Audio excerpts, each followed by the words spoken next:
I'm glad you came. Just turning up shows your commitment to the process. Good.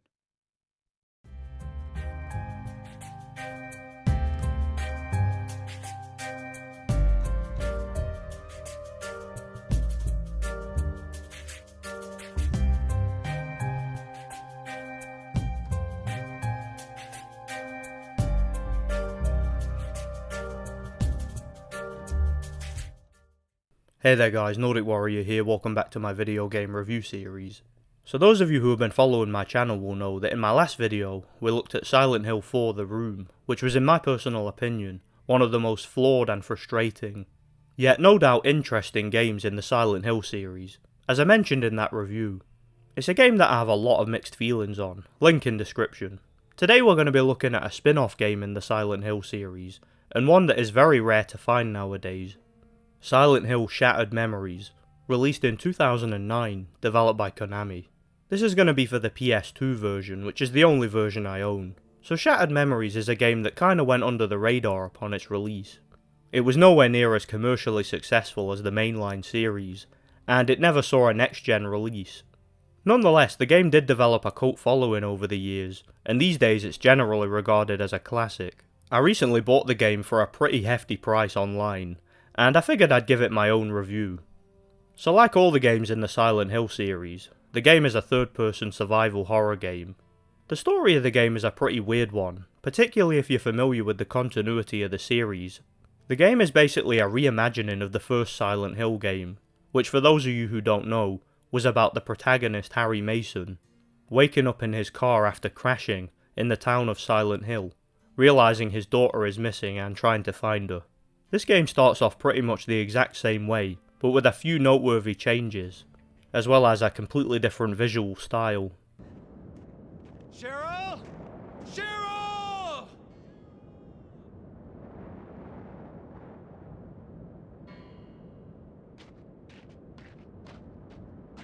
The game begins with a therapist named Dr. Kaufman getting ready for his next session, which just happens to be with the protagonist.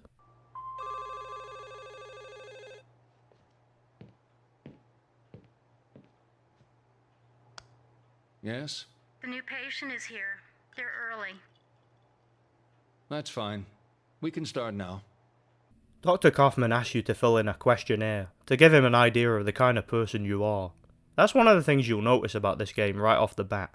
Psychology and psychological profiling are major themes of the game. The game is basically split up into two different modes.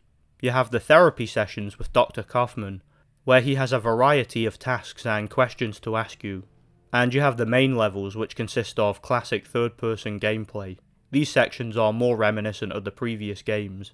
You get plenty of third-person exploration, puzzle solving, and scary moments.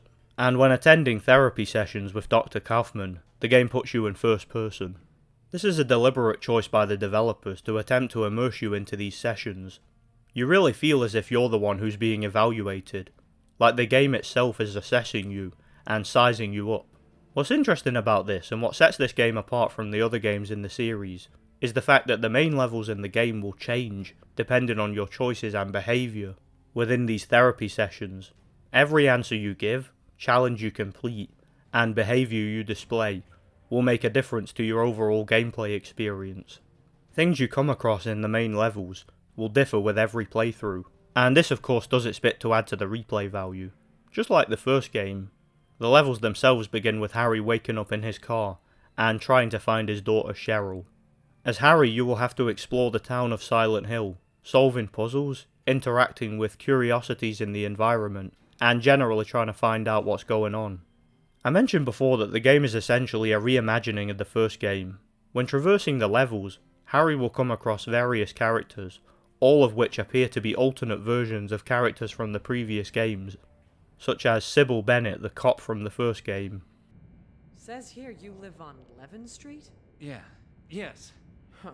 Sure hope you weren't drinking before you had your crash. Or Lisa Garland, the nurse. You're not from the hospital. No.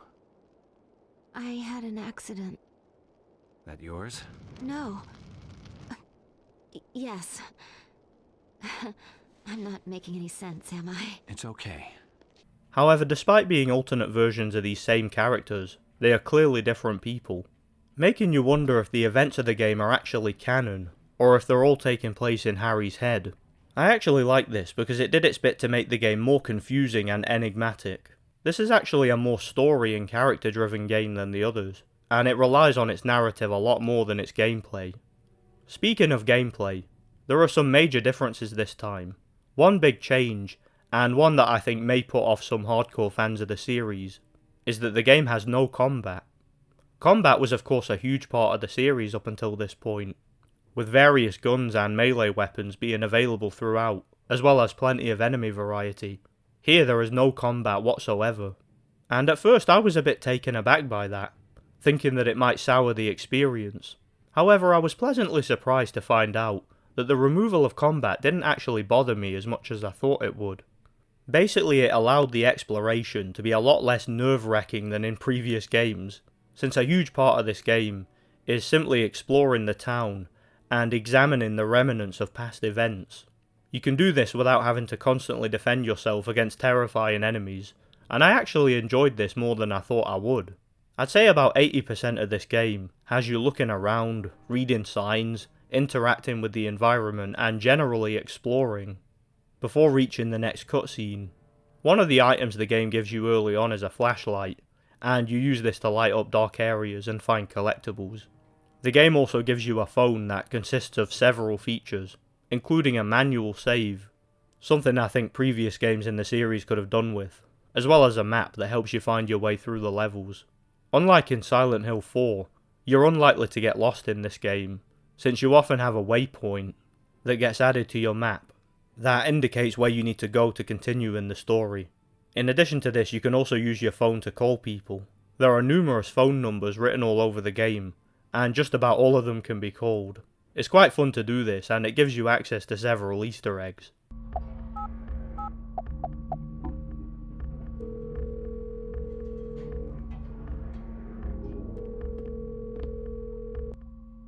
Yeah, Tammy. Who's that? Craig? Nate? That you, Steve? Okay, I'm hanging up. Get your rocks off somewhere else. Another feature the phone gives you is a camera. You can use this to help acquire certain collectibles.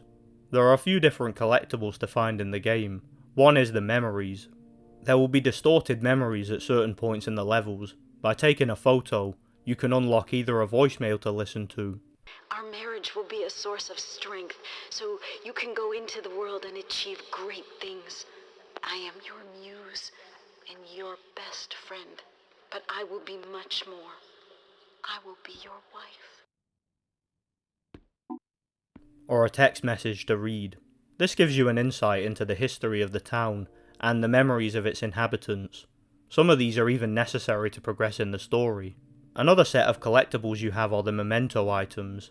These consist of various items of sentimental value that you can find scattered around the game.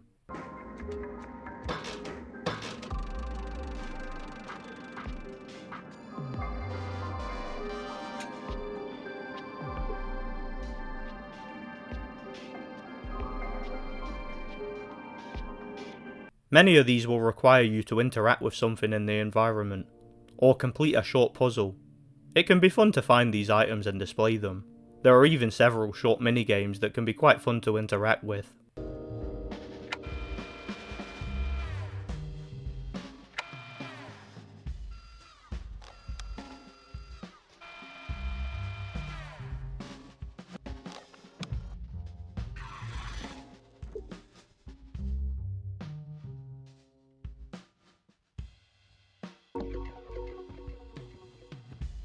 Again, these do their bit to add some replay value to the game. When exploring levels, you will occasionally have to find a key to continue. These are usually hidden inside containers that you will often have to open to obtain them. Some are more difficult to figure out than others. Sometimes there's even a bit of a challenge to unlock them. It's actually really surprising how interactive this game is, and how many items you can mess with.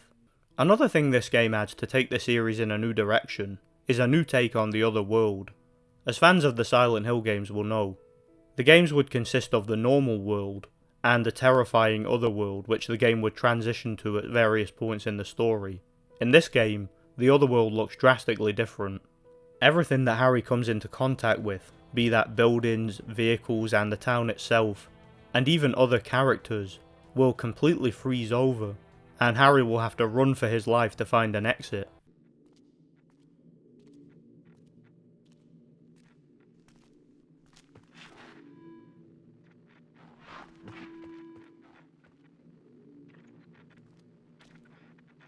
What makes things worse is that in these sections you have to deal with a new enemy type.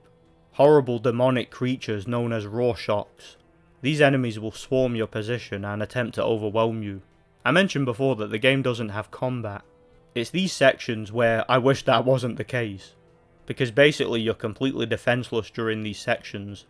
The game will give you a waypoint to follow on your phone, and you will have to run to that waypoint to continue. The problem is that pulling out your phone to look at your map slows you down considerably and takes away your ability to run, leading to you getting caught. You can break free from the Rorschachs by performing a QuickTime event, which I suppose is the closest thing the game gives you to combat. You can also pull down items to create an obstacle to slow them down, which of course does its bit, allowing you to escape easier. In addition to this, you can also find flares on occasion that can ward off the Rorschachs for a short time and allow you to run straight past them, but these are few and far between. These sections were an interesting idea, and they're easy enough if you persist with them, but if truth be told, after the first couple of times, I just found them boring and quite annoying. They're certainly not the game's strongest attribute. Nonetheless, they were interesting at very least. One thing I liked about the game is the way that the therapy sessions with Dr. Kaufman would transition to regular gameplay, with you having some control over certain events. For example, there's a section of the game where Kaufman asks you to colour in a picture of a family home, and after doing this, the home you visit in the level will have the same colour as your picture. I found that quite interesting. Also, the longer the game lasts, the deeper and more personal the questions are, and they start to make you a bit uncomfortable and do a bit of self-reflecting. When I was starting out, the popular theory said it was their mom and dad that screwed a person up. But if you really want to screw someone up, I say, send them to high school. You can tell that the developers really wanted the player to get immersed into these sessions, and really feel like they were being assessed. It's the kind of immersion you very rarely see in games. Another thing I really liked about the game was the overall visual style and aesthetic, as well as the sound design. The graphics themselves are very poor for 2009, even for a PS2 game, and you can tell the game didn't have the budget of past titles. But to make up for this, the game has a chosen visual style that is timeless, with old, grimy video camera effects being present throughout. These of course do their bit to add to the atmosphere of the game, fitting the whole shattered memories vibe. With distorted memories of events being a deliberate choice, it works with the game's overall theme. The sound design is also fantastic, with memories and events being recalled with sound effects from old video cameras and stuff like that. The game really does have a distinct style and atmosphere. The levels are often very dark and grimy, and the frozen nightmare sections are absolutely terrifying. This contrasts with the therapy sessions, which break the grind, making you feel safe from danger, but still on edge in a different way. Like all the Silent Hill games, the game has multiple different endings depending on your choices and how you play the game. I won't spoil the endings, but the game does have a pretty major twist, and it takes a few surprising turns here and there. This of course also does its bit to add to the replay value. So that pretty much sums up what the game has to offer. It's basically a new take on the Silent Hill formula that tried its best to take the series in a new direction, while keeping some of what worked before. The game does have some issues though. As I mentioned before, the graphics and presentation are very poor. Not that that bothers me personally, but it may bother some. Also, the lack of combat may put a lot of players off, including fans of the series. There were certainly moments where I wished the game had it. The game is also incredibly short. Personally, I didn't mind this because there's plenty of replay value, and the game doesn't outstay its welcome, but I could see some players being put off by the lack of overall content. But nonetheless, I found myself pleasantly surprised by what the game had to offer, and despite its shortcomings, I enjoyed playing it. I give Silent Hill Shattered Memories a solid 6 out of 10. As limited as the game is, It pretty much exceeded my expectations. Thanks for watching, guys. I really enjoyed checking out and reviewing Silent Hill Shattered Memories. Be sure to check out my reviews for the previous games in the series. I also have a lot of reviews coming to the channel in the near future. Thanks for watching and God bless.